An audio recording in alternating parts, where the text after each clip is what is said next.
They thought they had trapped a broken rancher, framed him as a criminal, and sent a woman to destroy what little life he had left. But they made one fatal mistake. They forgot who he used to be, because the man they tried to bury was once a Texas Ranger. And now he's back.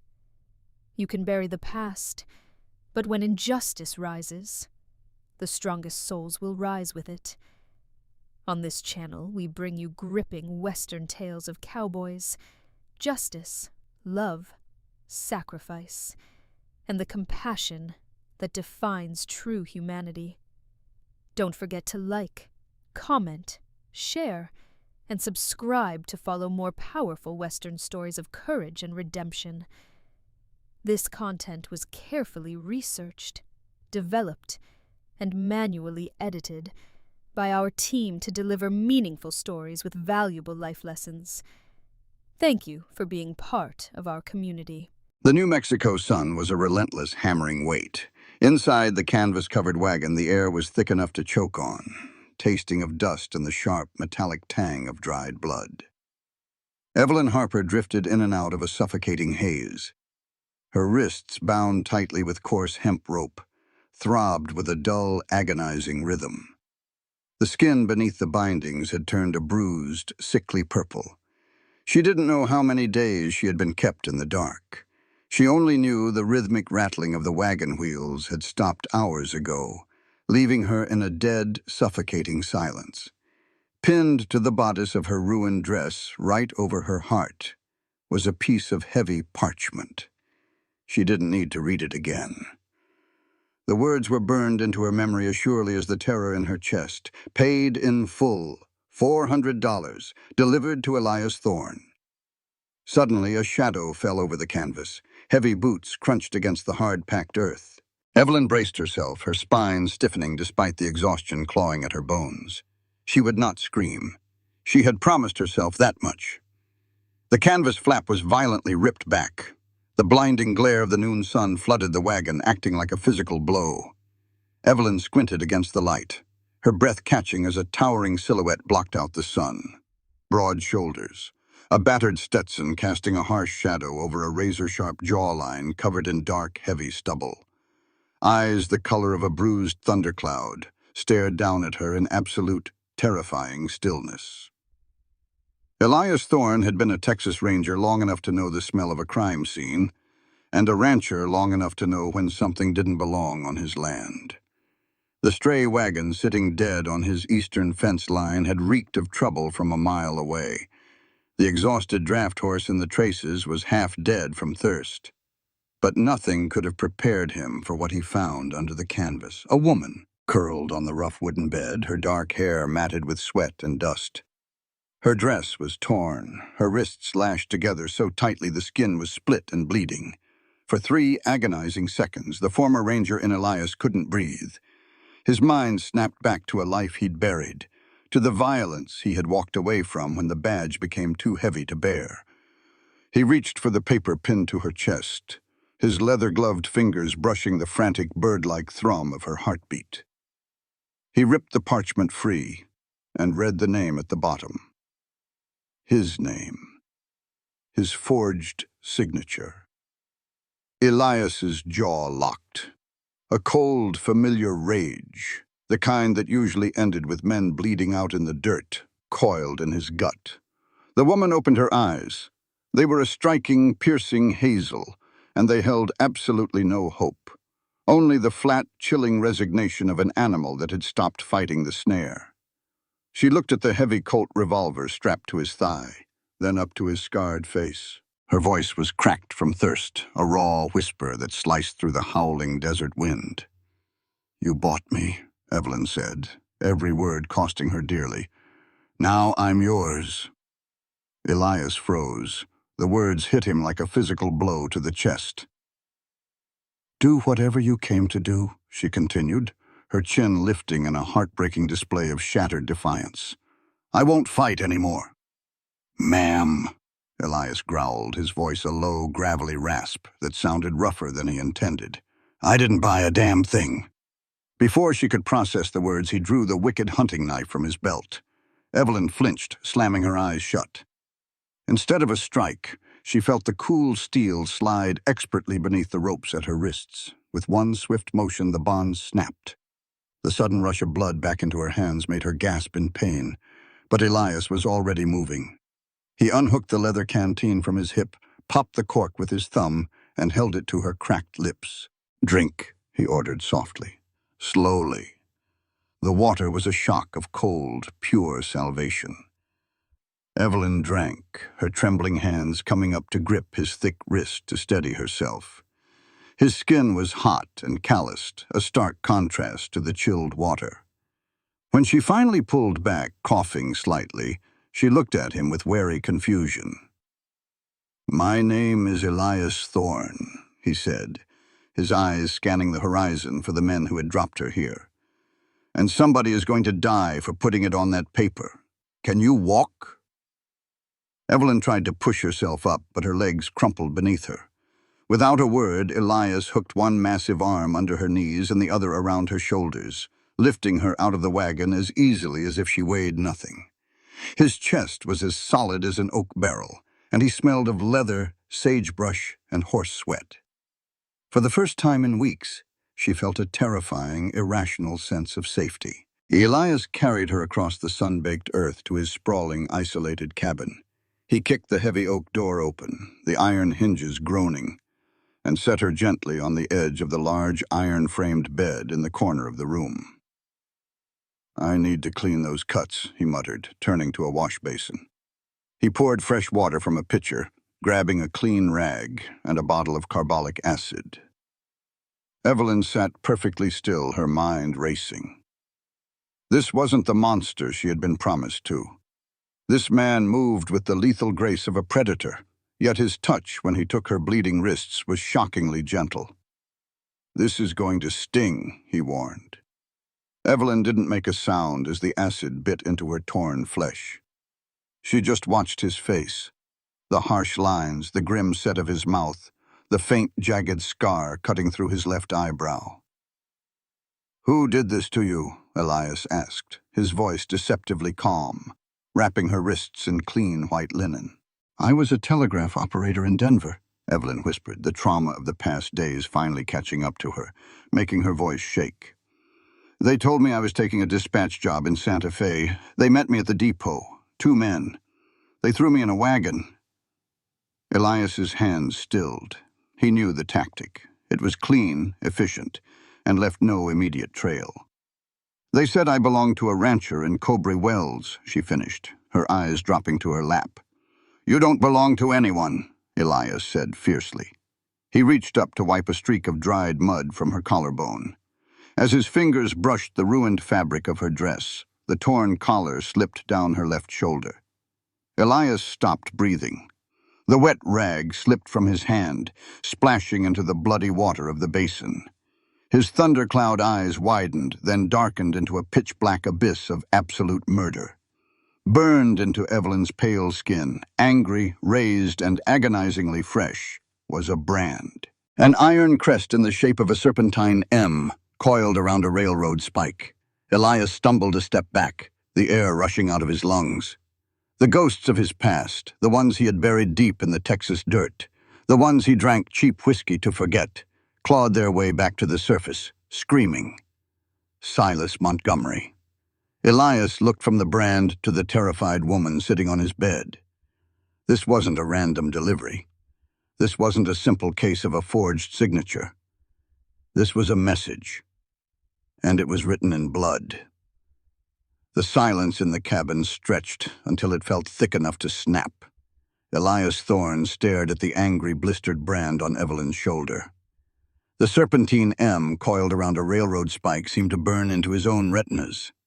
It was a brand he had last seen seared into the flanks of stolen cattle and burned into the timber of a farmhouse he hadn't been fast enough to save 3 years ago. He moved abruptly, his large hands pulling the ruined edge of her collar back into place with jarring gentleness. He took 3 long strides backward, putting the width of the small room between them. His chest heaved once, a massive intake of air, before his features locked into a mask of terrifying glacial calm. "You know the man who did this," Evelyn said. It wasn't a question. She had seen the murder flash in his thunderstorm eyes. "Silas Montgomery," Elias rasped, the name tasting like ash in his mouth. He turned to the window, his hand resting instinctively on the worn cedar grip of his Colt. "Railroad baron, cattle thief, and a man who doesn't leave loose ends. Why did he put your name on that bill of sale?"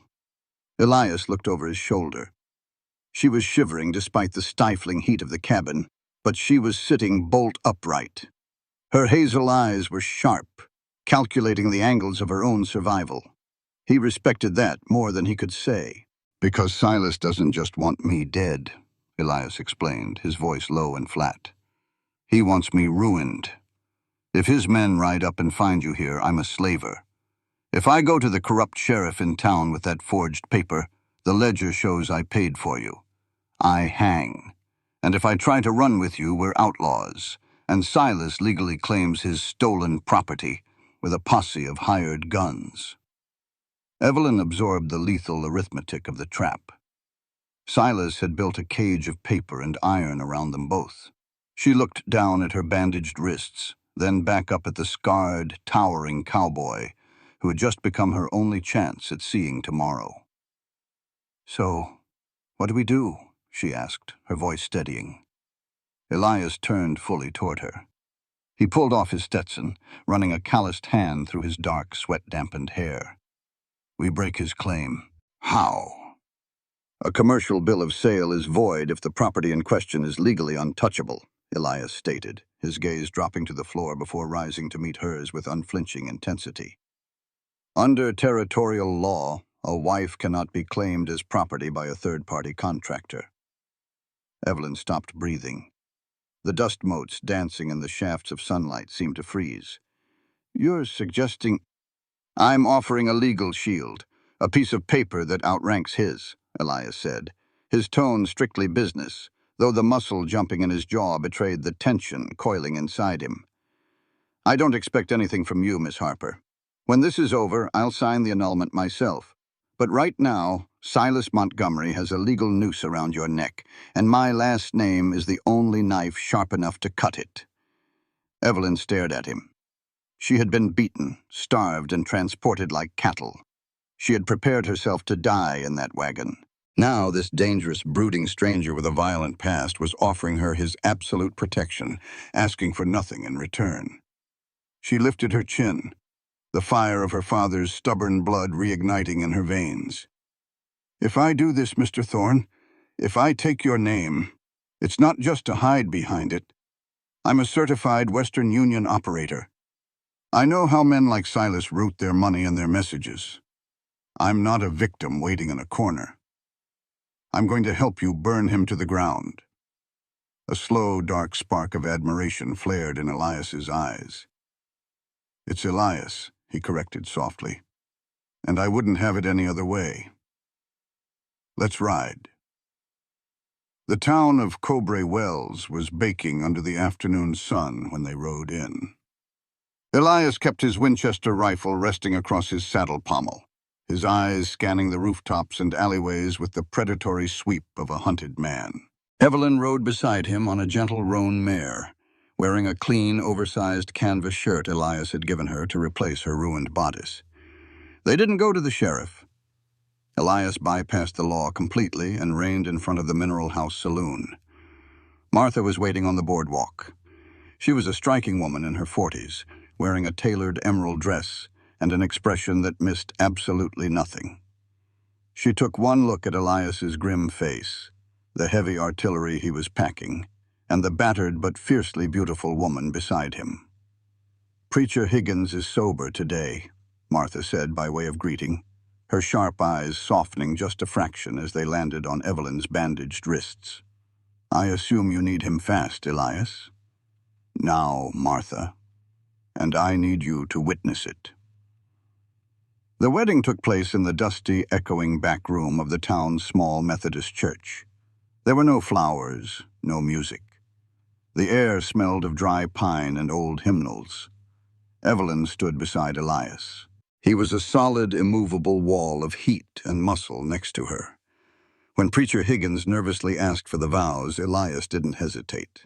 He turned to Evelyn, his dark eyes locking onto hers with a fierce, unwavering gravity. "I do," Elias swore, his voice a deep rumble that vibrated through the floorboards. It sounded less like a legal formality and more like a blood oath. Evelyn swallowed hard. "I do." When Elias slid a simple, slightly tarnished silver band, something Martha had produced from a locked drawer, onto Evelyn's trembling finger, his rough thumb briefly grazed her knuckle. The contact sent a jolt of electricity straight up her arm. "I pronounce you man and wife," the preacher stammered. You're wed." There was no kiss, just the heavy, metallic click of Elias checking the cylinder of his Colt. "Let's go home, Mrs. Thorne," he said. Nightfall transformed Elias's cabin from a sanctuary into a pressure cooker. Outside, the desert wind howled, rattling the window panes and plunging the temperature. Inside, the heavy iron stove radiated a suffocating heat. Evelyn had bathed behind a canvas screen, washing the dirt and blood of the journey from her skin, and was now wearing one of Elias's clean flannel shirts. It fell to her mid-thigh, swallowing her frame, but it smelled overwhelmingly of him. Cedar, smoke, and pure, raw masculinity. Elias sat at the small wooden table across the room, meticulously cleaning his revolvers by the golden light of an oil lamp. He had stripped off his duster and vest. His white cotton shirt was unbuttoned at the collar, revealing the thick corded muscles of his neck and a smattering of dark hair on his chest. The forced proximity was agonizing. The cabin was simply too small. Every time Evelyn shifted on the mattress, the bed ropes creaked, and Elias's hands would pause on his gunsmithing. Every time Elias took a breath, his broad chest expanding, Evelyn felt a strange, heavy flutter in her stomach. They were legally bound. They were completely alone, and they were both hyper-aware of the space between them. "You take the bed," Elias finally said, his voice dropping an octave in the quiet room. He didn't look up from his Colt. "I've slept on harder floors. Elias, you don't have to—" "I do," he interrupted, his tone leaving no room for argument. He finally lifted his head, his dark eyes catching the lamplight as they swept over her. The flannel shirt slipped off one shoulder, stopping just above the edge of the brutal brand. Elias's gaze darkened, his jaw clenching so hard it looked carved from granite. He forcibly dragged his eyes away. "Get some sleep, Evelyn. We have work to do tomorrow." Evelyn lay down, pulling the heavy wool blanket to her chin. Elias blew out the lamp. The only light left was the dying orange glow of the stove embers and the pale moonlight spilling through the window. She heard him settle onto the floor post near the door, the heavy thud of his boots dropping to the pine boards, followed by the metallic slide of a rifle lever being chambered. Even in his own home, he slept like a man expecting a war. For hours, Evelyn lay awake, listening to the rhythmic, deep cadence of his breathing. The terror of the wagon felt like a lifetime ago. A strange, intoxicating warmth was replacing it, a pull toward the dangerous, protective man sleeping a few feet away. Sometime after midnight, the wind died down, leaving an eerie, fragile silence over the ranch. Elias, a man whose survival had always depended on sleeping light, heard the soft, almost imperceptible rustle of fabric. His eyes snapped open in the dark. His hand was instantly on his Colt, his combat instincts fully engaged.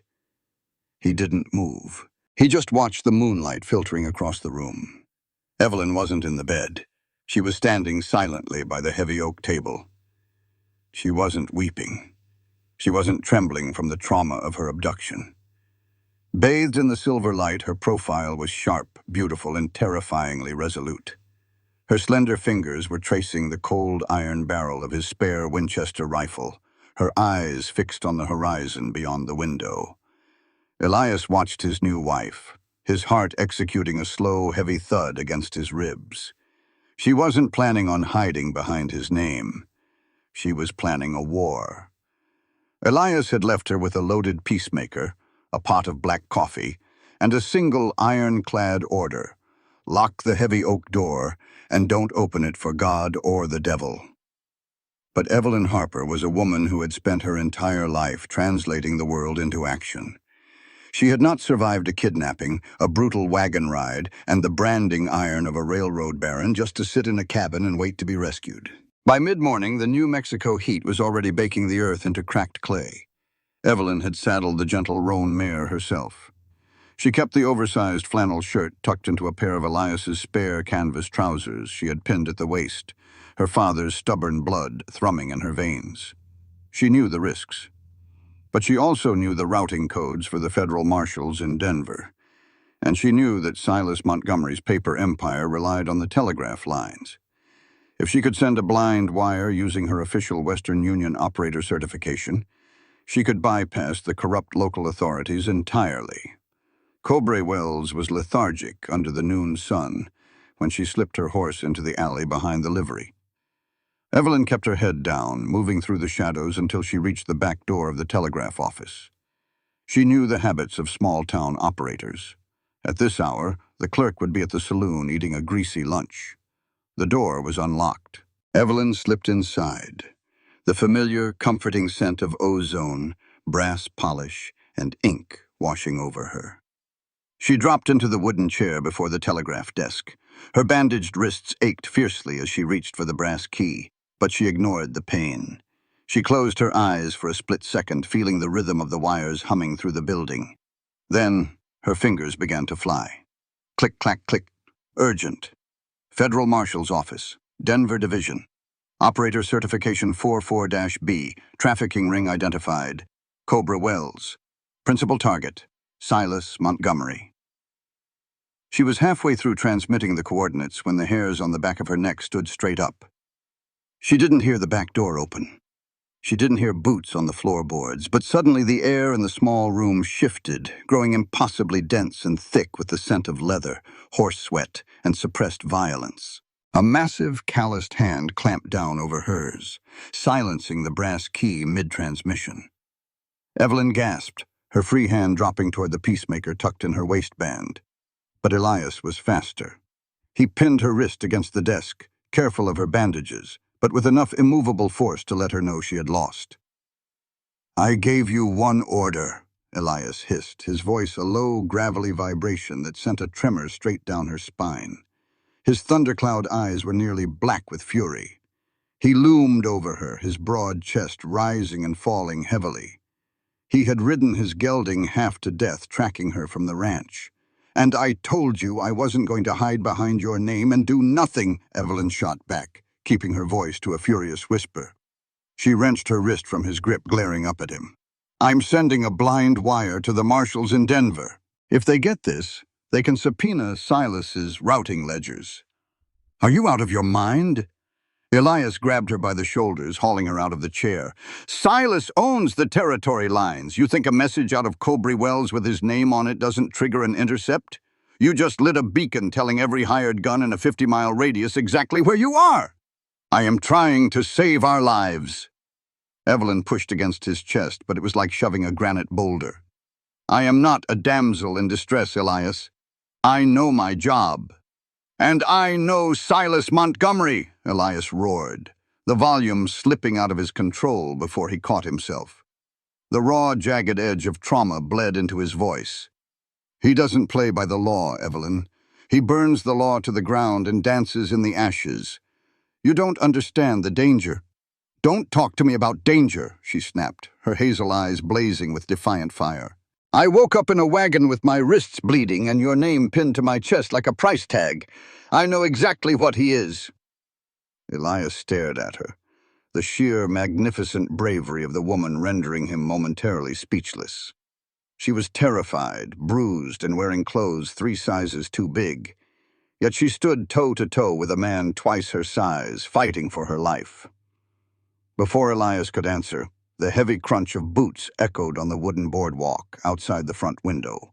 Jingle, thud, jingle, spurs. And not just one man. 3 of them. "Check the back," a rough voice barked from the street. "Boss said nobody uses the wire without us knowing." Elias's combat instinct snapped into focus. The argument died instantly. He grabbed Evelyn around the waist and hauled her backward into the narrow, suffocatingly tight alcove between the heavy filing cabinets and the rough pine wall. There was no room to maneuver. Elias pressed Evelyn back against the wood, and then he stepped into her, using his massive frame to shield her completely from the sightline of the front and back doors. The back door knob rattled. Elias clamped his large, leather-gloved hand gently over Evelyn's mouth. His other hand rested on the worn cedar grip of his Colt, his thumb resting dangerously close to the hammer. The door creaked open. Heavy boots stepped into the office. In the pitch-black shadows of the alcove, the air vanished. Evelyn was pressed flush against Elias. She could feel the heavy brass buckle of his gun belt digging into her stomach. She could feel the solid, corded muscles of his thighs bracketing hers. Every time she inhaled, her breasts brushed against the hard wall of his chest. The sheer physical proximity was overwhelming. The scent of him, wood smoke, male sweat, and the sharp tang of gun oil filled her senses, drowning out the smell of the telegraph ink. Elias was staring down at her. In the darkness, his eyes were burning. He could feel the frantic, rabbit-fast beating of her heart against his own. He could feel the soft, warm puff of her breath against the palm of his hand. The furious adrenaline from their argument was suddenly, violently mutating into something else, something raw, primal, and dangerously hot. He slowly lowered his hand from her mouth, his fingers lingering for a fraction of a second on the soft curve of her lower lip. Evelyn didn't move. She couldn't. The fear of the men searching the room was entirely eclipsed by the suffocating electric tension radiating from the man pinning her to the wall. She looked up at his scarred face, her lips parting slightly. Elias's gaze dropped to her mouth. His chest heaved. The logic of his solitary, disciplined life was fracturing under the desperate, sudden need to taste her. He leaned in, the brim of his Stetson brushing the wall beside her head. The heat between them was a physical pressure, a spark dancing over a powder keg. "Nobody's here," a voice grunted from the main room. "Must have been the line catching a ghost signal. Let's go get a drink." The heavy door slammed shut. The boots retreated down the alleyway. Elias didn't pull back. The danger had passed, but the tension hadn't broken. He remained pressed against her, his forehead resting lightly against hers. He let out a ragged, uneven breath. "Don't," he whispered, his voice a gravelly rasp that betrayed how dangerously close he was to losing control. "Don't ever run from me like that again." "I wasn't running from you," Evelyn breathed back, her hands coming up to rest flat against his chest, feeling the heavy, thundering rhythm of his heart. "I was fighting for us." Elias closed his eyes, a low groan vibrating in his throat. He tilted his head, his lips hovering a millimeter from hers. Evelyn tilted her chin up, her eyelids fluttering shut, ready to surrender to the consuming fire that had ignited between them. Clack, clack, clack. The violent metallic stutter of the brass telegraph sounder shattered the intimacy like a gunshot. Elias flinched, snapping his head toward the desk. Evelyn's eyes flew open. The machine wasn't transmitting, it was receiving. The heavy brass lever hammered against the anvil in a rapid, chilling rhythm. Someone was on the other end of the line, someone who had intercepted her blind wire. Evelyn slipped out from the alcove, her blood running cold as she stepped to the desk. She didn't need paper to transcribe it. Her brain decoded the Morse instinctively as the machine spit out the letters in rapid succession. D, E, F, E, C, T, I, V, E. Evelyn gripped the edge of the wooden desk, her knuckles turning white. "What does it say?" Elias demanded, stepping up behind her, his hand returning to the grip of his Colt. The machine fell dead silent. The final clack echoed in the dusty room like a judge's gavel. Evelyn turned around. All the defiant color had drained from her face, leaving her pale and trembling. She looked up at the scarred cowboy who had just claimed her as his wife. "It's from Silas," she whispered, the horror choking her voice. "The message says, Defective merchandise must be burned. The ride back to the ranch was a blur of dust, adrenaline, and unspoken dread. They didn't take the main road. Elias guided them through the arroyos and dry creek beds, his eyes scanning the ridgelines with the hypervigilance of a man who knew they were now prey. Silas Montgomery's telegraph message had been a death warrant, officially signed and delivered over the wires. Before leaving Cowboy Wells, they had slipped through the back door of the Mineral House Saloon. Martha had taken one look at Evelyn's pale face and Elias's thunderous expression, and she had simply nodded. Without a word, she had slid 2 heavy boxes of .44-40 Winchester ammunition across the polished mahogany bar. "My girls are keeping their ears open," Martha had murmured, her sharp eyes darting toward the saloon doors. "Silas has riders moving through the territory. Strangers. Men with dead eyes and tied-down holsters. You burn this to the ground, Elias. You burn it all." Now barricaded inside the thick log walls of the cabin, the reality of their isolation settled over them like a suffocating wool blanket. Elias moved with a terrifying mechanical efficiency. He dragged the heavy oak table in front of the door, bolted the heavy iron latches on the shutters, and began laying out an arsenal on the bed. A pair of Colt Peacemakers, a double-barreled stagecoach shotgun, and 2 Winchester lever-action rifles. The smell of gun oil and brass filled the small room, cutting through the scent of wood smoke. Evelyn watched him from the center of the room. She was still wearing his oversized flannel shirt, the cuffs rolled up to expose her bandaged wrists. The fear from the telegraph office was still vibrating in her bones, but underneath it, a fierce, hot anger was taking root. Silas Montgomery had branded her. He had priced her. And now he was sending men to burn her alive. She walked over to the bed and picked up one of the Winchesters. The weapon was heavy, the cold steel and polished walnut foreign in her hands. Elias stopped loading the shotgun. He looked at her, his jaw tightening. "Put that down, Evelyn. It's too heavy for you." "If they come, they aren't going to politely ask for you and leave me be," she said, her voice remarkably steady. She looked up, her hazel eyes meeting his dark, storm-filled gaze. "I told you I'm not hiding behind you. If I'm going to be your wife, Elias, you need to teach me how to fight." Elias stared at her. In his years as a ranger, he had seen men break down and weep under a fraction of the pressure she was under. Yet here she was, branded and hunted, asking for a rifle instead of a place to hide. The raw admiration he felt for her was a physical ache in his chest.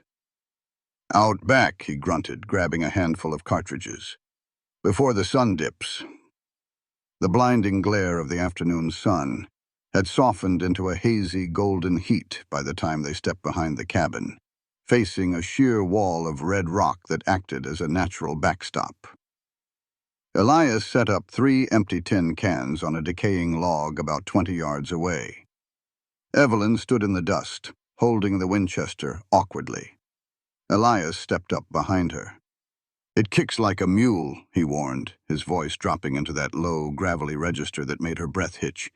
"If you don't hold it tight to your shoulder, it'll break your collarbone." He didn't just tell her, he showed her. Elias stepped flush against her back. Evelyn gasped softly as the solid, immovable wall of his chest pressed against her spine. The heat radiating off him was immense. He reached around her, his thick, heavily corded arms bracketing hers. His calloused, scarred hands covered her smaller ones, adjusting her grip on the forend and the stock of the rifle. "Square your feet," he murmured, his breath brushing the sensitive shell of her ear. A shiver tore through her that had absolutely nothing to do with the desert wind. She adjusted her stance, parting her boots in the dust. Elias moved with her, his thighs brushing against the backs of her legs. The forced proximity was entirely functional, yet it felt devastatingly intimate. Evelyn could feel the heavy, rhythmic thud of his heart against her shoulder blade. She could smell the sharp tang of leather, the salt of his sweat, and the uniquely intoxicating scent of a dangerous man tightly coiled. "Pull it tight to the pocket of your shoulder," Elias instructed, his large hand guiding the heavy brass butt plate into the curve of her shoulder right beside the collar of her shirt. His knuckles inadvertently grazed the edge of the brutal brand Silas had left on her skin. Elias flinched slightly, a low rumble of anger vibrating in his chest. But he didn't pull away. Instead, his hand lingered for a fraction of a second, a gentle protective weight against the trauma she carried. "I've got you," he whispered fiercely into her hair. "I won't let you fall. Look down the barrel. Line up the front bead with the notch." Evelyn swallowed hard, trying to focus on the tin cans and not on the overwhelming masculine heat enveloping her. She squeezed her left eye shut, lining up the sights. "Now," Elias said softly, his hand dropping to her waist, gripping her hip firmly to brace her. "Squeeze the trigger. Don't pull it. Squeeze." Evelyn held her breath and squeezed. Crack! The explosion shattered the desert silence. The rifle bucked violently, a massive burst of kinetic energy driving backward. Despite Elias's warning, the recoil threw Evelyn off balance. She stumbled backward, the heavy rifle slipping from her grip. She didn't hit the ground. Elias caught her instantly, his strong arms wrapping around her waist, pulling her flush against his chest. The rifle clattered into the dirt, forgotten. Evelyn was gasping, the smell of burnt sulfur stinging her nose, her shoulder aching fiercely. But as she looked up, her pulse skyrocketed for an entirely different reason. Elias was looking down at her, his face inches from hers. The protective embrace had morphed into something dangerously charged. His dark eyes were dilated, sweeping over her flushed cheeks, her parted lips, and the frantic rise and fall of her chest. The tension that had nearly ignited in the telegraph office was back, burning hotter and brighter than before. "You missed the can," Elias whispered, his voice incredibly hoarse.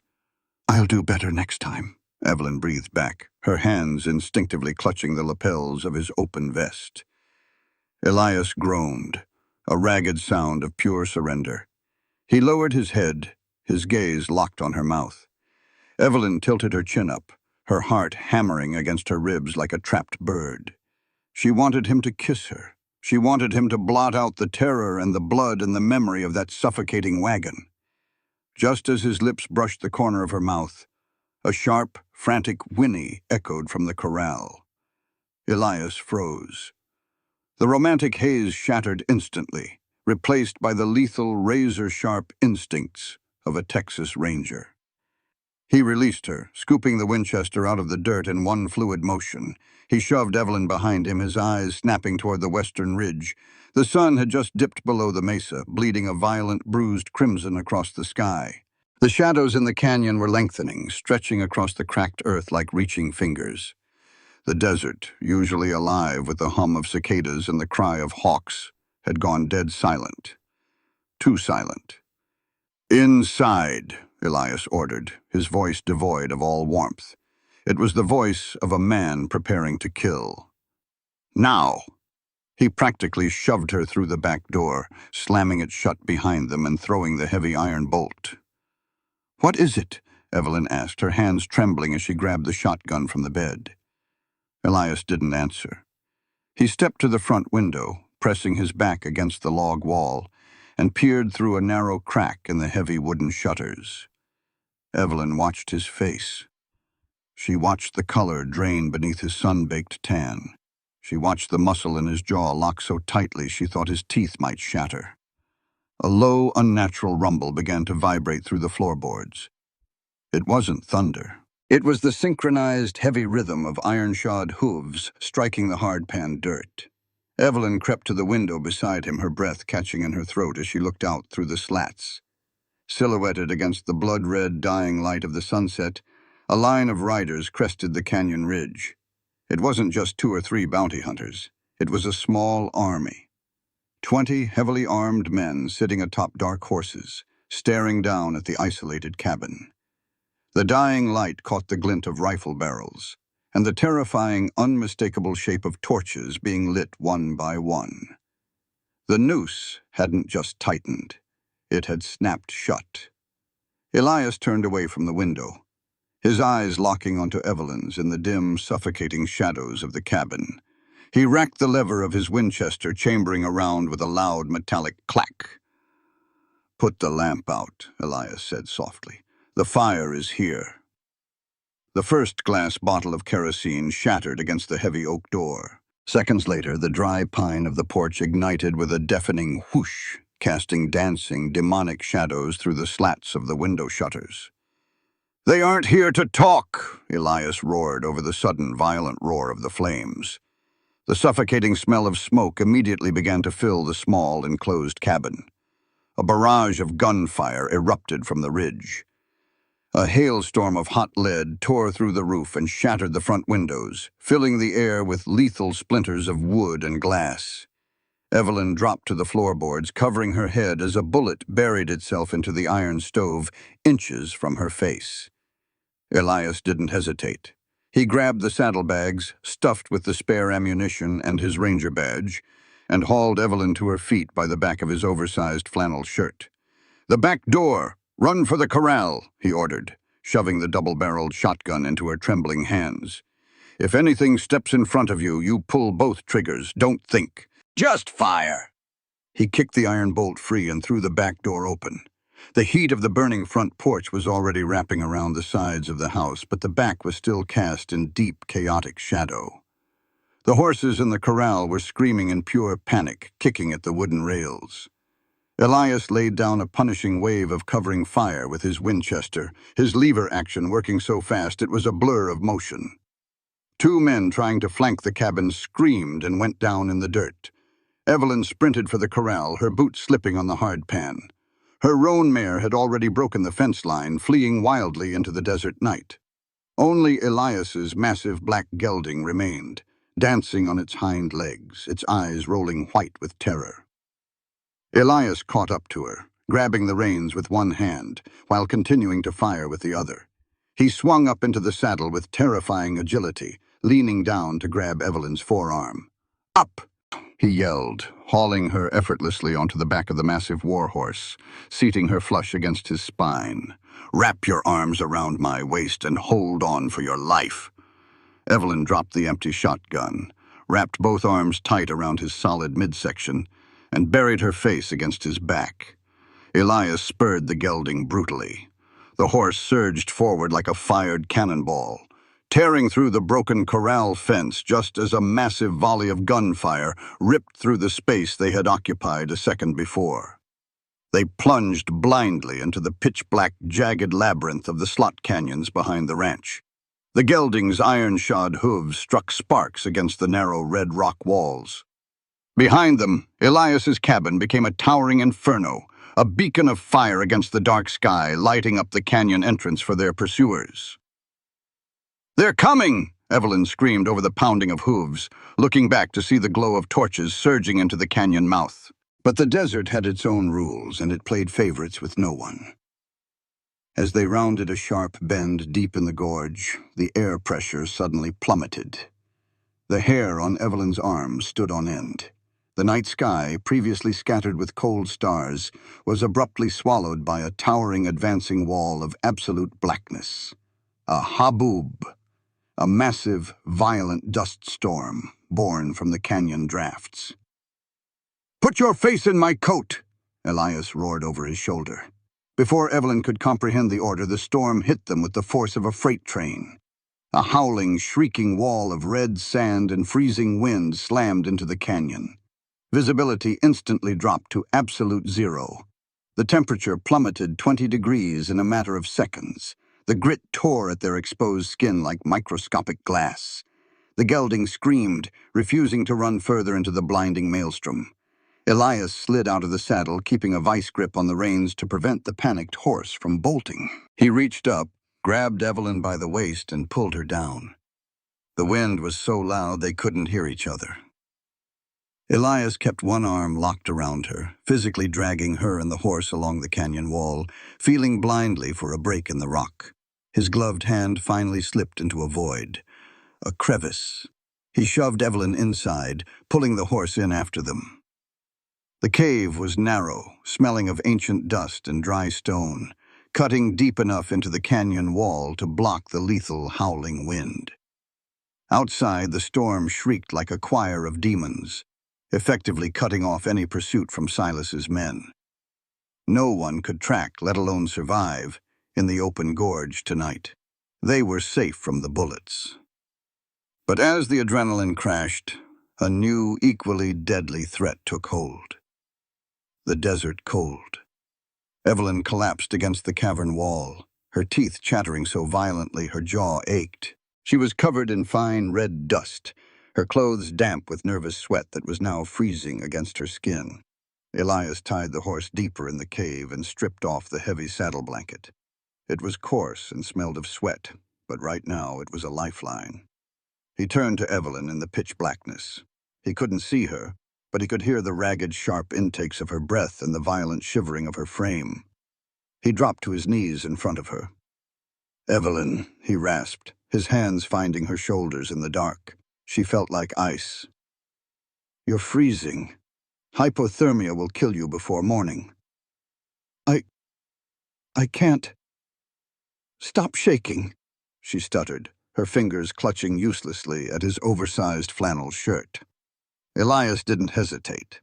He shrugged off his heavy leather duster and wrapped it around her shoulders. But he knew it wasn't enough. The wet clothes were acting like a refrigerator.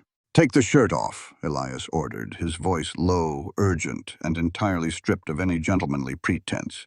This was survival. It's damp with sweat. It's pulling your core heat down. In the pitch black, stripped of their defenses, running for their lives, the boundary between them shattered. Evelyn didn't argue. Her numb fingers fumbled with the buttons. Elias pushed her hands gently aside, his large, calloused fingers making quick work of the fabric, pulling the cold, damp flannel away from her shivering skin. He pulled her flush against his chest, wrapping the heavy saddle blanket around them both, creating a cocoon of trapped air. Evelyn gasped as her bare skin met his. He had discarded his own damp shirt. His chest was a furnace of hard, corded muscle and searing masculine heat. The shock of his hot skin against her freezing body was so intense, it felt like a burn. She wrapped her arms around his thick neck, burying her face in the hollow of his shoulder. Elias's massive arms banded around her waist, crushing her against him. He rubbed his large hands vigorously up and down her bare back, generating friction, pouring his own life and heat into her freezing bones. "I've got you," he whispered fiercely into her hair, his breath hot against her temple. "I'm right here. I've got you." The howling storm outside faded into a dull roar. The only thing that existed was the suffocating darkness, the smell of dust, and the overwhelming, intoxicating reality of the man holding her. Slowly, the violent shivering began to subside. But as the cold retreated, it was replaced by a different kind of fire. The adrenaline of dodging bullets, of brushing past death, mutated into a raw, desperate, and consuming need. Evelyn shifted against him, her soft curves pressing flush against the hard, uncompromising lines of his body. The friction was no longer just about warmth. Elias groaned, a deep, guttural sound that vibrated through his chest and straight into hers. His hands stopped their frantic rubbing, instead spreading wide, his fingers digging possessively into the soft dip of her lower back. He was a man who had lived in the shadows, believing himself too broken, too violent for someone like her. But in the dark, she wasn't a fragile thing to be broken. She was a survivor. She was his wife. Evelyn tilted her head back in the pitch black. She couldn't see his face, but she felt his ragged breath ghosting over her lips. "Elias," she whispered, her voice a breathless plea. It was all the permission he needed. Elias captured her mouth. There was nothing gentle or hesitant about it. The kiss was a collision of desperation and absolute claiming. His mouth was hot and demanding, tasting of danger and possessive fury. Evelyn answered with equal ferocity, her fingers tangling in his thick, dusty hair, pulling him closer, deepening the kiss until neither of them could breathe. He shifted his weight, pressing her gently against the smooth stone wall of the cave, his body a heavy, protective blanket over hers. His lips left her mouth, trailing a line of hot, open-mouthed kisses down her jaw, her throat, settling over her racing pulse. When his lips brushed the raised, jagged edge of the brand on her shoulder, Evelyn flinched instinctively. a ghost of the trauma surfacing. Elias stopped. He didn't pull away. Instead, in the absolute darkness, he pressed his lips tenderly, reverently, against the scarred flesh. He kissed the mark of her ownership, not with pity, but with a fierce, worshipful devotion, erasing Silas Montgomery's claim and replacing it with his own. "You're mine," Elias swore against her skin, his voice thick with emotion. "Not because of a piece of paper, not because of this mark, because I am giving you my soul, Evelyn, because I am yours." Tears, hot and sudden, pricked Evelyn's eyes. She pulled his face back up to hers, finding his lips in the dark. "Make me yours," she breathed. "Show me." The storm raged outside, tearing the desert apart. But inside the narrow rock walls, the only storm that mattered was the one igniting between them. It was a joining born of violence, terror, and an undeniable earth-shattering love. Every touch was an anchor, every ragged breath a defiance against the men hunting them. In the heart of the blinding darkness, they became entirely, irrevocably one. The air was still cold when Evelyn woke, but the howling wind had died. She was cocooned in the heavy saddle blanket, resting flush against Elias's chest. His arm was a heavy, immovable weight across her waist, his chin resting in her tangled hair.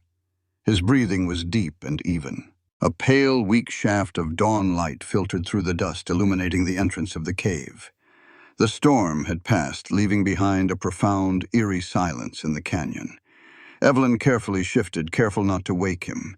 She felt an overwhelming sense of peace, a deep, settling warmth in her core that had nothing to do with the temperature. She looked at the rugged, scarred face of the man sleeping beside her, her heart swelling with a fierce, protective love. She reached out to gently brush a lock of dark hair from his forehead. Suddenly, a shadow fell across the pale beam of light at the cave's opening. Evelyn froze, her hand hovering in the air. The piece shattered like fragile glass. From just inches outside the mouth of the cavern, echoing loudly against the canyon walls, came the unmistakable, terrifyingly crisp sound of cold steel. Clack, clack, a lever-action rifle chambering around. The metallic clack-clack of the lever-action rifle echoed against the narrow canyon walls, a deafening intrusion into the fragile morning silence. Evelyn's heart slammed against her ribs. She didn't have time to scream. Elias went from a state of deep restorative sleep to a lethal predator in a fraction of a microsecond. There was no grogginess, no hesitation. His thundercloud eyes snapped open, perfectly clear and terrifyingly focused. Before Evelyn could even draw a breath, his large, calloused hand clamped firmly but gently over her mouth. He put a single finger to his own lips. Silence. Evelyn nodded, her eyes wide with terror. Elias slipped out from beneath the heavy saddle blanket. The tender, passionate lover from the pitch-black night vanished, replaced instantly by the ghost of a Texas Ranger. He didn't reach for his heavy Colt revolver or the Winchester. The canyon walls would amplify a gunshot, echoing for miles and drawing every one of Silas's riders straight to their location. Instead, he reached for the wicked 10-inch hunting knife strapped to his gun belt. He pulled on his canvas trousers with fluid, soundless movements, his bare chest smeared with the red dust of the haboob. He gave Evelyn one last piercing look, a silent promise that he would come back, and then he melted into the shadows near the cave entrance. Evelyn fumbled in the dim light, her shaking hands pulling on her oversized flannel shirt and buttoning it to her collarbone. She crept toward the mouth of the cave, pressing her back against the cool, jagged rock, and peered out into the canyon. The dust storm had left the gorge blanketed in a thick, eerie layer of fine red powder. The morning sun was just beginning to slice through the high crevices, casting long, sharp shadows. Two men stood about 20 yards from the cave opening. They were coated in dust, their bandanas pulled up over their noses, tracking the faint, disrupted earth where Elias had dragged the horse the night before. One held a Winchester, scanning the rock walls. The other was examining the ground. "Tracks end here under the drift," the tracker grunted, spitting a stream of tobacco juice into the red dirt. "Storm buried the rest." Boss said they couldn't have made it out of the gorge, the man with the rifle replied, taking a step closer to the cave's hidden entrance. Keep looking. Evelyn held her breath, her fingernails biting into her palms. Where was Elias? She didn't see him move. He didn't step out from the rock. He simply materialized from the shadows above them, having scaled the sheer canyon wall in complete, impossible silence. He dropped like a stone. It was brutal, flawlessly efficient, and utterly terrifying. Elias landed directly behind the man with the rifle. In one synchronized blur of motion, his left forearm clamped like an iron vise around the man's throat, cutting off any cry of alarm, while his right hand drove the heavy hunting knife upward under the ribs, piercing the heart. The man convulsed once and went limp. Elias lowered the body to the dust without a single sound. The tracker, alerted by the subtle shift of shifting sand, spun around, his hand flying to his holstered revolver. What the? Elias didn't give him the chance to draw. He closed the 10-foot gap with the terrifying speed of a striking rattlesnake. He batted the man's drawing arm away with his left hand, stepping into the guard, and drove the heavy brass pommel of his knife directly into the tracker's temple. The bone cracked with a sickening thud. The man collapsed into the red dirt, unconscious before he even hit the ground. It was over in less than 5 seconds. Evelyn stood paralyzed at the lip of the cave. She had known Elias was a dangerous man. She had seen him fire a rifle and trade bullets with outlaws. But this silent, merciless execution was something entirely different. It was the work of a man who had lived intimately with death, who knew the exact anatomy of taking a human life without hesitation. A cold shiver raced down her spine, mingling with an undeniable, dark thrill. This beautiful, lethal creature belonged to her. He had kissed her with those same hands. Elias stood up, his chest heaving as the adrenaline burned through his veins. He wiped the blade of his knife on the dead man's duster, sheathing it at his hip. He looked up and saw Evelyn standing in the cave entrance, her hazel eyes wide, taking in the blood and the bodies. For a fleeting second, shame flickered in Elias's eyes. He had wanted to keep her from seeing the monster he had been trained to be. But Evelyn didn't recoil. She stepped out into the morning sunlight, her bare feet sinking into the cold red sand, and walked straight to him. She reached out, her small pale hand resting flat against his bare, dust-streaked chest, right over his racing heart. "They would have killed us," she whispered fiercely, grounding him. "You kept us alive." Elias closed his eyes, a ragged breath escaping his lips. His large hand came up to cover hers, pressing it tighter against his chest. "I didn't want you to see that part of me." "I see all of you, Elias," she answered, her voice unwavering. "And I am not afraid." He opened his eyes, the storm in them settling into a profound, aching devotion. But the moment was broken by the harsh reality of the bodies at their feet. "We need to move," Elias said, his voice hardening back into the commander. "These were scouts. The rest of the posse won't be far behind." He knelt beside the tracker, methodically searching the man's pockets for ammunition. His fingers brushed a thick, folded piece of heavy parchment tucked inside the man's inner coat pocket. Elias pulled it out, shaking the red dust from the creases. As his eyes scanned the blocky, typewritten letters, Evelyn watched the blood completely drain from his face, his jaw locked. The muscles in his neck strained against his skin.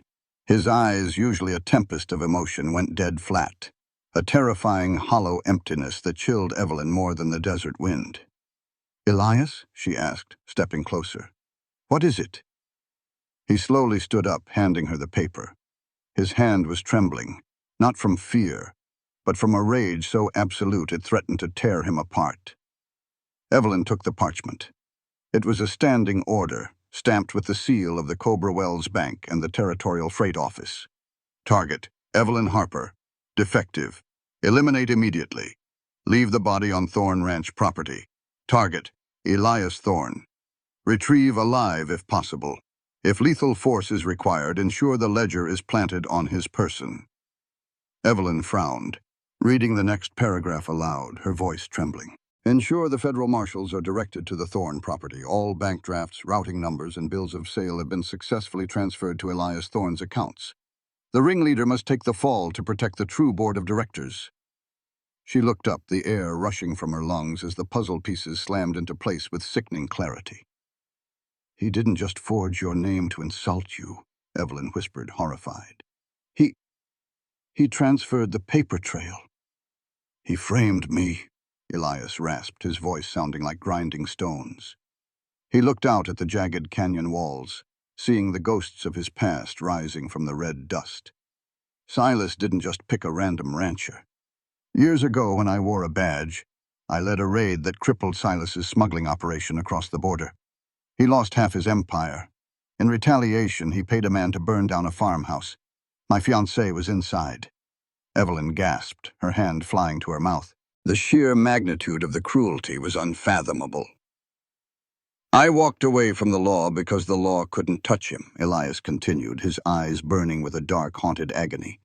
"And now he's finishing it. Silas built a human trafficking ring and legally put my name at the top of the pyramid. If his men kill me, they plant the ledger and the ringleader is dead. Case closed. If I go to the corrupt sheriff or the feds, the paper trail proves I bought you and I hang for it. Silas ties up his loose end, exacts his revenge, and keeps his business running." Evelyn looked down at the orders, the brand on her shoulder suddenly burning with phantom heat. Silas had turned them both into pawns in a sick, twisted game of vengeance. Elias was meant to be the monster, and she was meant to be the evidence that hanged him. "He thinks he's trapped us," Evelyn said. Slowly she crumpled the orders in her fist, her hazel eyes hardening into polished flint. She stepped up to Elias, grabbing the leather lapels of his duster lying on the rocks. "He thinks you're just a broken rancher hiding in the dirt. He thinks I'm just frightened merchandise." She held out the heavy leather coat to him. "Are we going to let him be right?" she challenged. Elias looked at the fierce, beautiful woman standing before him in the dust and blood. The ashes of his grief, the weight of his guilt, and the desire to hide from the world suddenly blew away on the morning wind. Silas Montgomery had made a fatal miscalculation. He hadn't just cornered a rancher, he had cornered a ranger, and he had given him something worth fighting for. Elias took the duster and shrugged it on, the heavy leather settling over his broad shoulders like armor. He walked over to the saddlebags he had salvaged from the fire. He dug past the boxes of ammunition, his fingers finding a small object wrapped in stained, oiled cloth at the very bottom. He pulled it out, unwrapping the canvas with deliberate, reverent movements. Nestled in his calloused palm was a piece of metal, a 5-pointed star set inside a perfect silver circle, hammered from a Mexican silver peso. The silver was tarnished, scarred by time and violence, but it caught the harsh New Mexico sun, gleaming with the unbreakable weight of true law. A Texas Ranger badge. Elias held it for a moment, the ghosts of his past settling quietly behind his eyes, no longer haunting him, but standing with him. With a sharp, metallic click, he pinned the silver star to the breast of his duster, right over his heart. He turned to Evelyn, his thunderstorm eyes dark, deadly, and resolved. "Silas wanted to resurrect the man who ruined him," Elias said, his voice a low, lethal promise that carried on the canyon wind. He reached out, his thumb gently brushing the dirt from Evelyn's cheek. "Then we're going to give him exactly what he asked for." He picked up his Winchester, racking the lever with a sound like a judge's gavel falling. "We don't run anymore, Evelyn," the ranger said. "We hunt." Cowboy Wells was baking under the oppressive, suffocating heat of high noon when they rode back into town. The main street was a wide ribbon of cracked, sun-bleached dirt. The air was so hot it shimmered, distorting the wooden facades of the buildings. Townspeople who had been lingering on the boardwalks stopped dead in their tracks, stepping back into the shadows as the massive black gelding and the roan mare walked at a slow, deliberate pace down the center of the street. They weren't looking at the dust-covered woman riding with her spine straight and her hazel eyes burning like polished flint. They were looking at the man beside her. Elias Thorne did not look like a broken rancher anymore. He wore his heavy leather duster swept back, clearing the leather holster strapped to his thigh. But it was the silver star pinned to his chest that commanded the absolute, terrifying silence of the town. The tarnished Mexican silver caught the brutal midday sun, blindingly bright, a ghost of justice resurrected from the grave. Elias reined in front of the Mineral House Saloon. He dismounted, his silver spurs jingling with a heavy rhythmic metallic clink that echoed off the false front buildings. He reached up, his large hand spanning Evelyn's waist, and lifted her down from the saddle. For a split second, as her boots hit the boardwalk, she swayed from exhaustion. Elias's grip tightened instantly, pulling her flush against his side. "I've got you," he murmured, his thumb brushing the curve of her hip. "I know," she answered, drawing strength from the solid, immovable heat of his body. Martha was already unbolting the saloon doors. She pulled them inside, slamming the heavy wood shut and throwing the iron latch.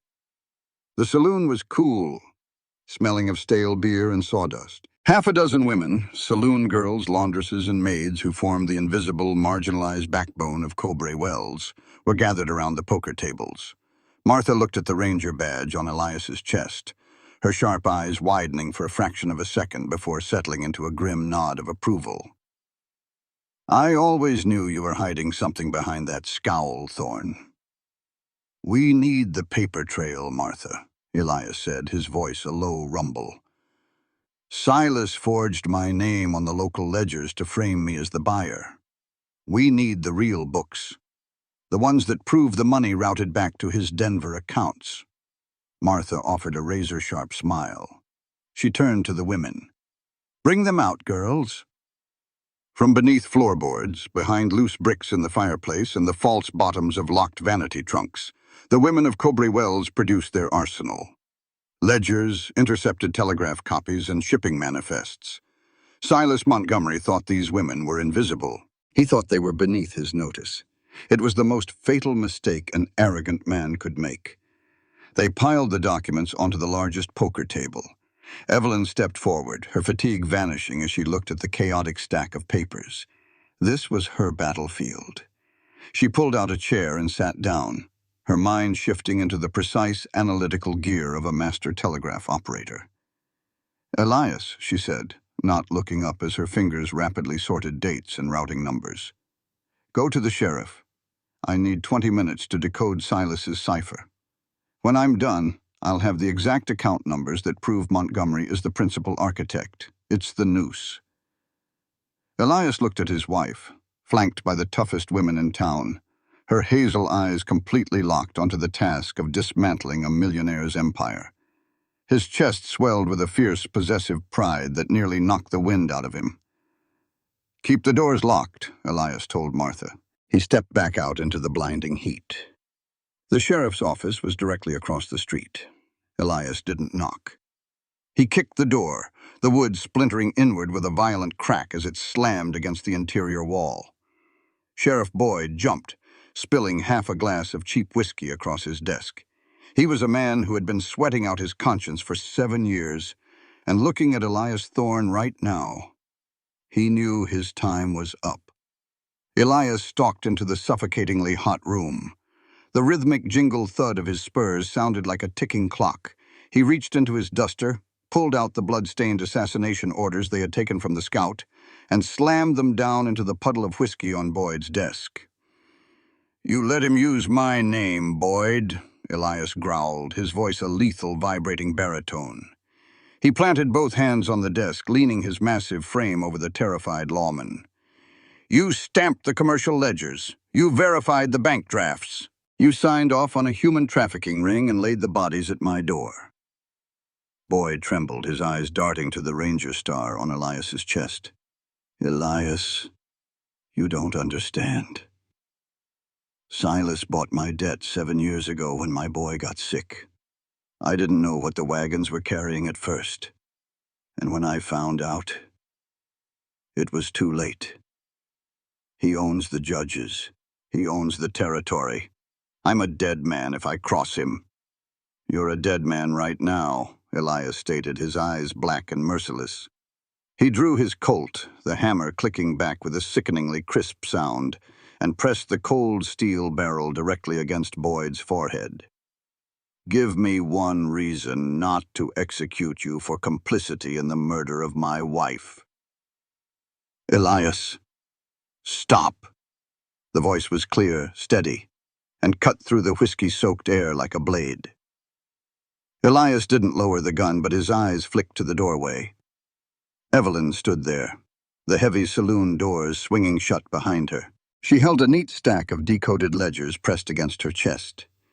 She walked slowly into the jailhouse, her boots echoing on the floorboards. She stopped right beside Elias, placing a gentle hand over the corded muscles of his forearm. The touch was a silent tether, pulling the ranger back from the edge of cold-blooded murder. Slowly, reluctantly, Elias uncocked the Colt and holstered it. Evelyn turned her attention to the sweating, pathetic man behind the desk. She didn't yell. She didn't threaten him. She simply reached up with her bandaged wrists and pulled the collar of her oversized flannel shirt down, exposing the angry, blistered, iron-branded M on her bare shoulder. Boyd stared at the burn. The color completely drained from his face.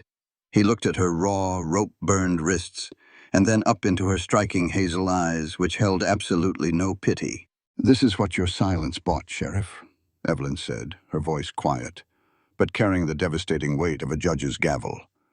"You traded my life and the lives of dozens of other women to pay your debts.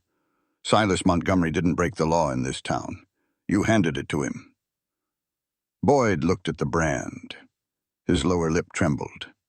The whiskey courage evaporated, leaving only the crushing, agonizing reality of what his cowardice had built. He dropped his face into his hands, a ragged sob tearing from his throat. For a long, agonizing minute, the only sound in the jailhouse was the weeping of a broken man. Then, slowly, Boyd wiped his face. He reached into his pocket and pulled out a heavy iron ring of keys.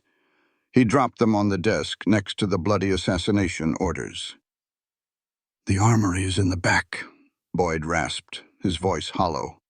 He stood up, unpinning the tin star from his shirt. He didn't drop it on the desk. He held it in his fist. "Silas has 20 hired guns riding for this town. I'm a dead man either way, Elias. I might as well die trying to remember what this badge actually means." Elias looked at the sheriff, the killing rage slowly transmuting into a grim tactical focus. He picked up the keys. "Open the gun cabinets," Elias ordered. He walked to the back room, unlocking the heavy iron grates that held the town's reserve Winchesters and shotguns. He tossed a double-barreled 12-gauge to Boyd, who caught it with trembling but determined hands. Elias grabbed a rifle and 2 bandoliers of ammunition, crossing the room to hand them to Evelyn. Their fingers brushed. "You got the routing numbers?" he asked softly. "Every last one," she replied, her eyes fiercely locked on his. "If we survive today, I can wire this to Denver and freeze every cent Silas has to his name. He'll be ruined." "We'll survive," Elias promised, his knuckles grazing her cheek. Before he could say another word, the floorboards beneath their boots gave a subtle, rhythmic shudder. Elias froze. The dust on Boyd's desk vibrated, dancing in the spilled whiskey. It wasn't horses. The vibration was too deep, too heavy. It was a mechanical, grinding rumble that traveled through the very bedrock of the earth, shaking the glass in the window panes. From the far end of the valley, cutting through the suffocating heat of the afternoon, came a sound that made the blood freeze in Evelyn's veins. A train whistle. It was a long, terrifying, metallic shriek that echoed off the canyon walls. Elias stepped out onto the porch of the jailhouse, Evelyn right beside him. Over the rooftops of Cobra Wells, a thick black pillar of coal smoke was rising into the cloudless sky. "He didn't send the posse," Boyd whispered, stepping out behind them, his face pale as a sheet. They were just the scouts. Rolling down the tracks toward the Cobra Wells depot was a private locomotive. It was plated in heavy black iron, its cowcatcher reinforced with steel. On the flatbed cars trailing behind the engine, Elias could see the glint of sunlight off rifle barrels. Silas Montgomery hadn't just sent his men. The Baron had arrived to oversee the execution personally. Elias racked the lever of his Winchester, the silver star on his chest gleaming as he stepped off the boardwalk into the dust of the main street. "Let him come," the ranger said softly. The iron beast screamed as it locked its brakes, a deafening screech of metal on metal that tore through the stifling afternoon heat of Cowboy Wells. Billows of thick white steam hissed violently from the undercarriage of the private locomotive, obscuring the depot platform in a suffocating fog. Through the shifting vapor, the heavy, synchronized thud of boots hitting the wooden platform echoed like a war drum. Silas Montgomery stepped out of the steam. He didn't look like a cattle rustler or a back-alley slaver. He looked exactly like what he was, a millionaire railroad baron who owned everything he surveyed.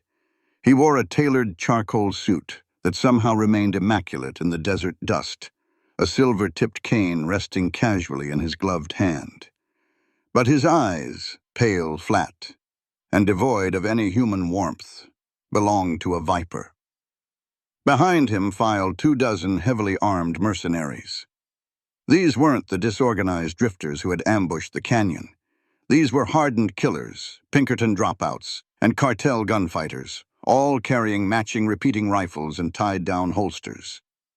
The town of Cobra Wells had gone utterly silent. Not a dog barked. Not a single face showed behind the glass of the storefronts. The only sound was the howling of the desert wind and the rhythmic crunch of Silas's polished leather boots as he walked to the exact center of the main street, stopping right between the Mineral House Saloon and the sheriff's office.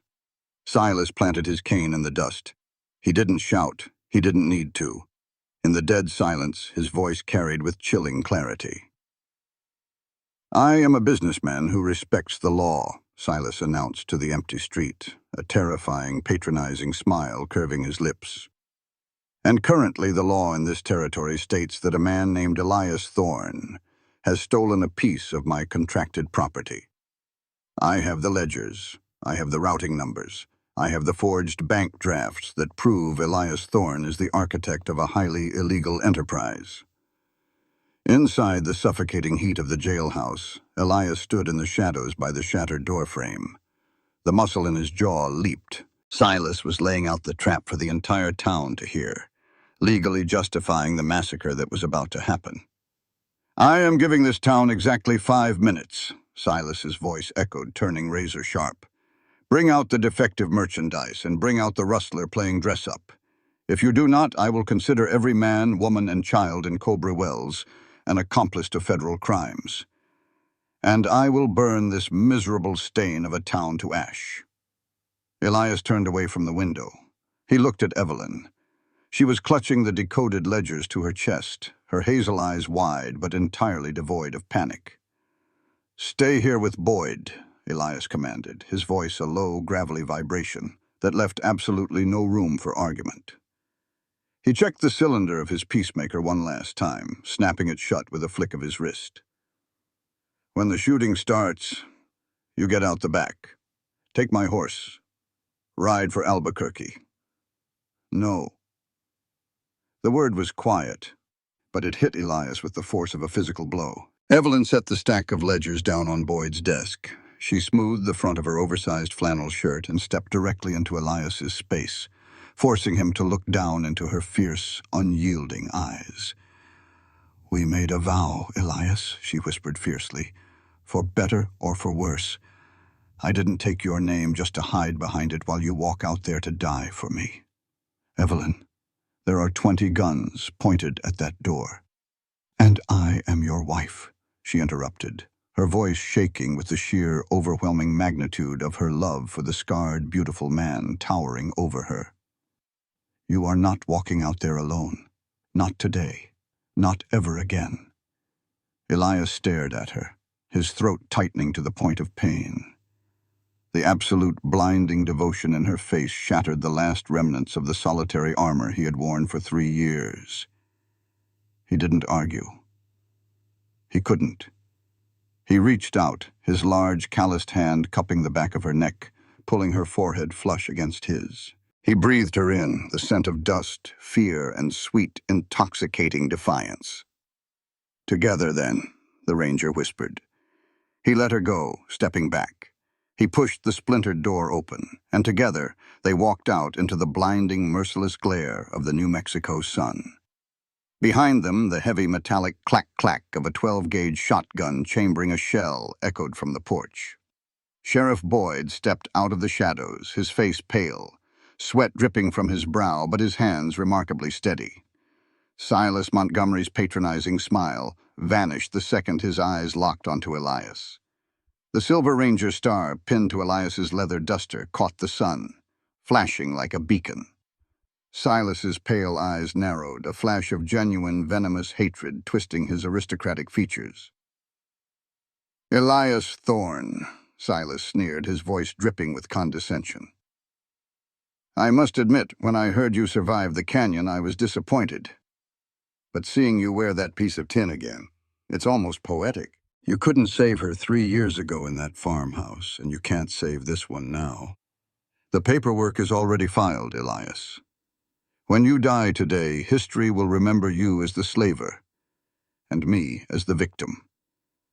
Elias didn't flinch. His face was a mask of terrifying glacial calm. His hands rested loosely at his sides, inches from the cedar grips of his Colts. "You talk too much, Silas. Always did." Silas let out a dark, hollow laugh. He shifted his cold gaze to Evelyn, looking her up and down with the clinical detachment of a butcher appraising meat. "And you?" $400 was too steep a price for a telegraph girl who doesn't know how to keep her mouth shut. "Hand her over, Thorne, and I might make your hanging quick." Evelyn didn't cower. She didn't look away. In the center of the dusty street, surrounded by 20 rifles aimed directly at their chests, Evelyn took a deliberate half-step closer to Elias. Without taking her eyes off the Baron, she reached out her hand. Elias didn't hesitate.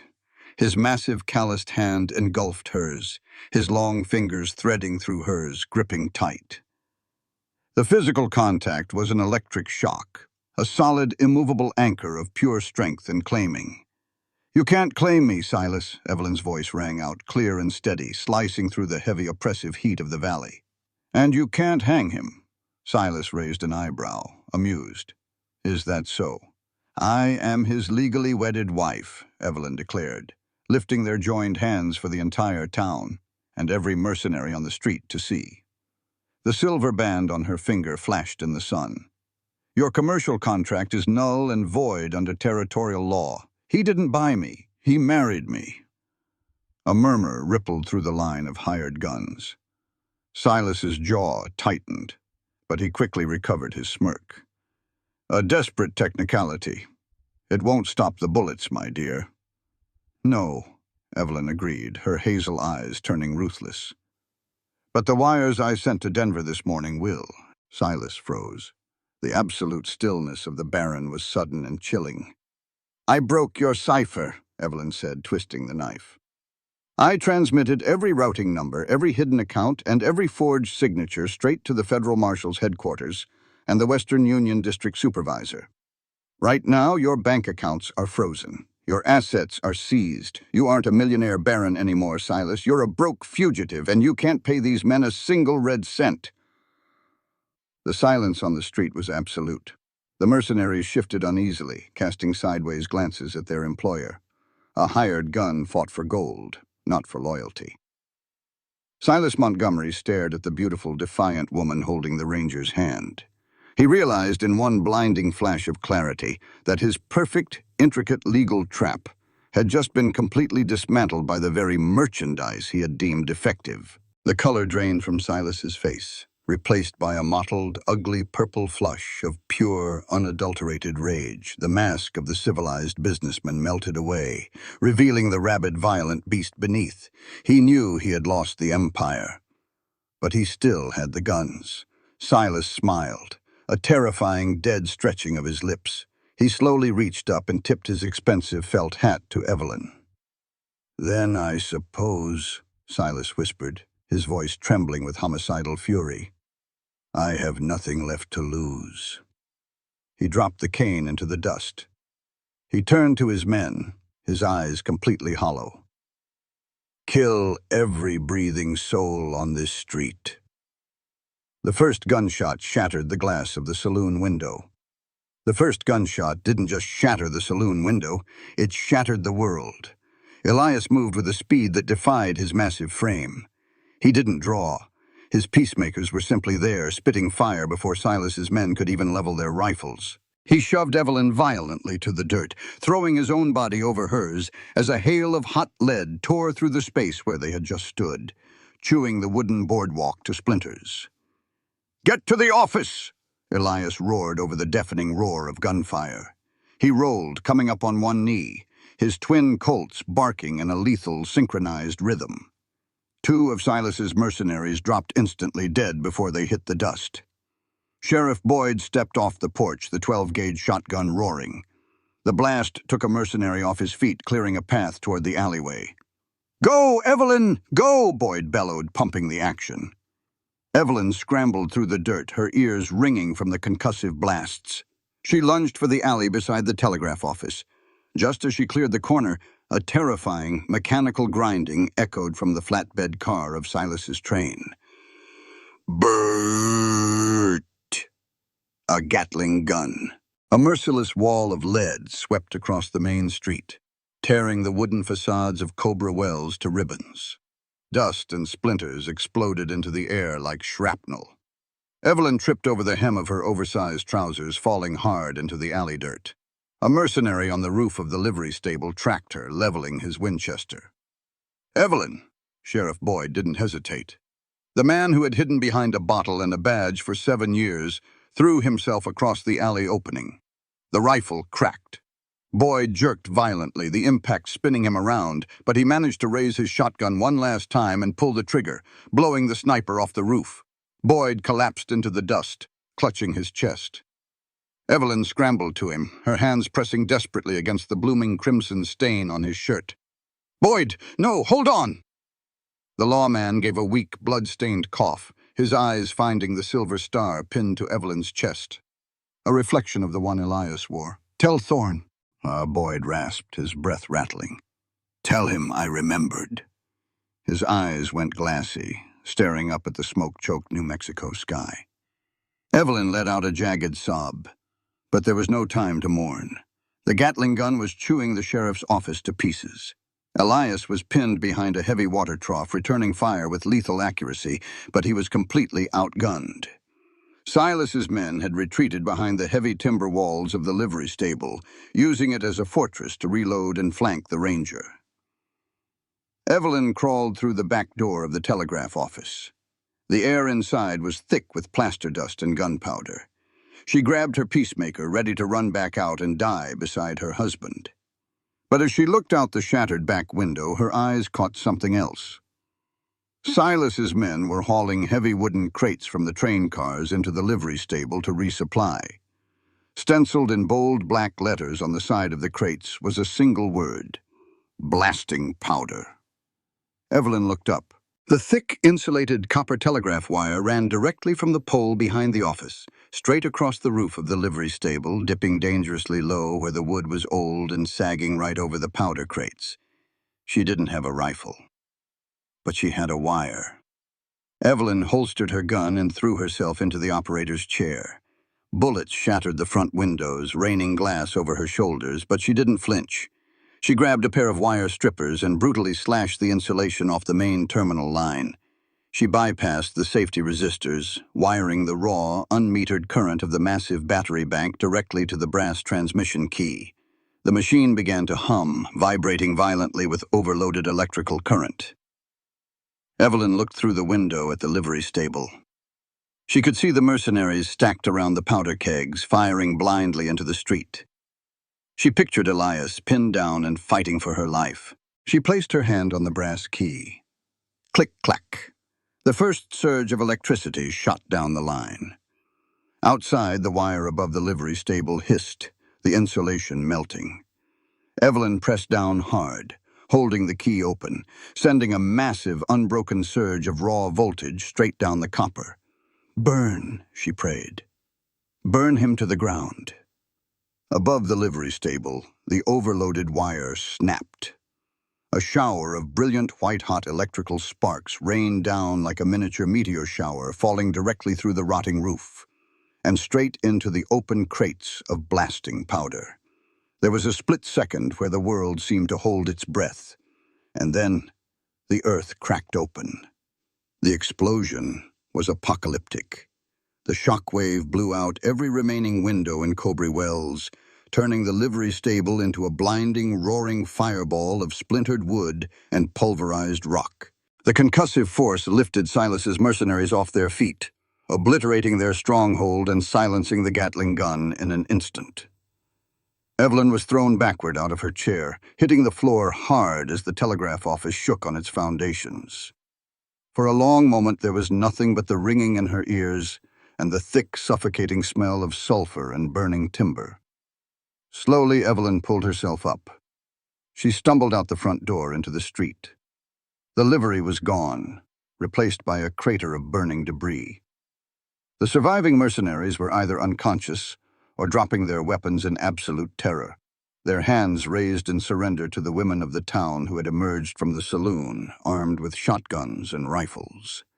In the center of the smoldering, dust-choked street, Silas Montgomery was on his knees.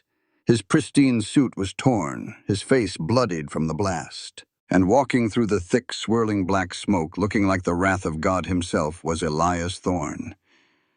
Elias didn't run. His heavy boots crunched rhythmically over the shattered glass and burning wood. His duster billowed behind him, the silver ranger star gleaming through the soot. He walked right up to the kneeling Baron, his peacemaker drawn, the hammer already pulled back. He leveled the cold steel barrel squarely between Silas Montgomery's pale, terrified eyes. "You burned my life to the ground," Elias whispered, his voice a low, gravelly rasp that carried over the crackling flames. "And you tried to burn hers." Silas trembled, looking up at the barrel of the gun. The arrogant millionaire was gone, leaving only a pathetic, broken coward. "Thorne, wait. I can give you the accounts. The money."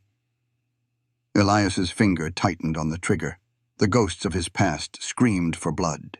One twitch and the vengeance he had thirsted for over 3 agonizing years would be complete. "Elias." The voice was soft, but it cut through the haze of bloodlust like a beacon. Elias's eyes flicked to the side. Evelyn was standing there, covered in dust, her oversized shirt torn, but her hazel eyes were shining with tears and absolute, unwavering love. She didn't tell him to stop. She just looked at him, offering him the one thing Silas had tried to destroy, his humanity.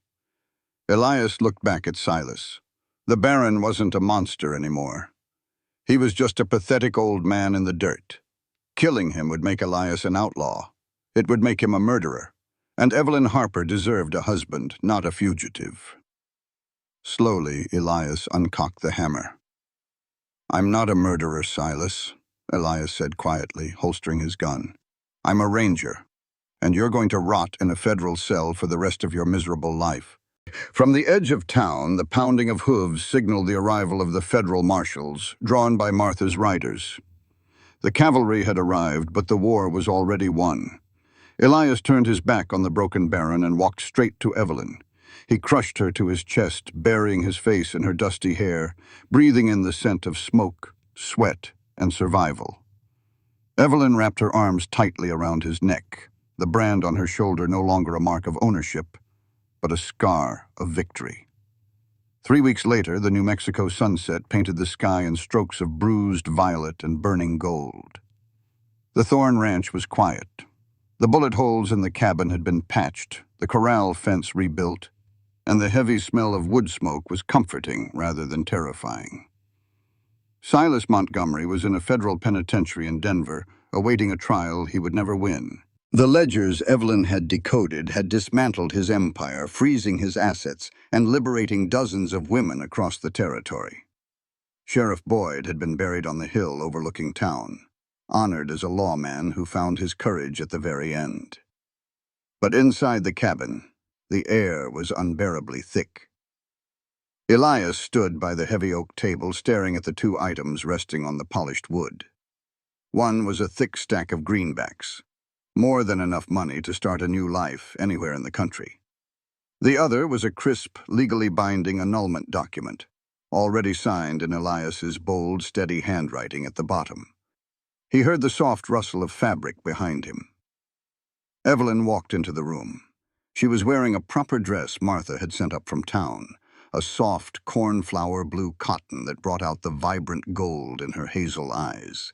She looked breathtaking. She looked like she belonged in a civilized parlor, safe and cherished, not in a bullet-scarred cabin with a man whose hands were stained with blood. Elias swallowed the razor blades in his throat. He forced himself to turn around, keeping his hands tightly clenched at his sides so he wouldn't reach for her. "The marshal sent word this morning," Elias said, his voice dropping into that low, gravelly register, though it lacked its usual command. "The accounts are fully liquidated. Silas's lawyers couldn't touch a dime. It's over." Evelyn looked at him, her brow furrowing slightly. "I know, Elias. You told me." Elias stepped aside, gesturing to the table. "The stagecoach leaves Cobray Wells for Denver tomorrow at noon. I booked you a private seat. The money there is yours. It's enough to buy a house, start a business, whatever you want. And the paper," his voice cracked just a fraction, "the paper dissolves the marriage. You're free, Evelyn. The contract is broken." Evelyn stopped halfway across the room. She looked at the money. She looked at the annulment papers. Then she looked up at the towering, heavily scarred cowboy who was looking at her like a man walking to his own execution. "Free?" Evelyn whispered. "You didn't ask for this life," Elias said, the words spilling out in a rush of self-loathing and desperate nobility. "You were dragged here in a wagon. You were branded and shot at. I'm too old, too scarred, and too damn dark for someone like you. I've got ghosts, Evelyn. You deserve a man who hasn't lived with a gun in his hand. You deserve the world." Evelyn stared at him. The sheer, magnificent stubbornness of the man was infuriating, but the absolute self-sacrificing love behind it made her heart ache violently in her chest. She walked slowly to the table. She didn't look at the money. She picked up the annulment paper, holding it between her slender fingers. Elias braced himself, waiting for her to fold it, to say thank you, and to walk out the door and take all the light in the world with her. Instead, Evelyn looked him dead in the eyes, her hazel gaze burning with a fierce, possessive fire. "Rap!" Elias flinched as she tore the heavy parchment straight down the middle. She stacked the pieces and tore them again, and again, until the legal document was nothing but a handful of useless confetti. She let the pieces flutter to the floorboards, settling into the dust like snow. "Evelyn," Elias breathed, completely paralyzed. She didn't stop there. She stepped directly into his space, invading the protective distance he had tried to put between them. She reached up, her hands grabbing the lapels of his shirt, and pulled his head down until they were breathing the same air. "You idiot," she whispered fiercely, tears of absolute conviction shining in her eyes. "Do you really think a piece of paper can undo what we survived? Do you think I want some soft man in a parlor who doesn't know what it means to fight for me?" Elias's hands instinctively came up, hovering just above her waist, terrified to touch her, terrified to believe it. "Evelyn, I'm trying to give you your life back." "You already did," she cried, her voice cracking with raw emotion.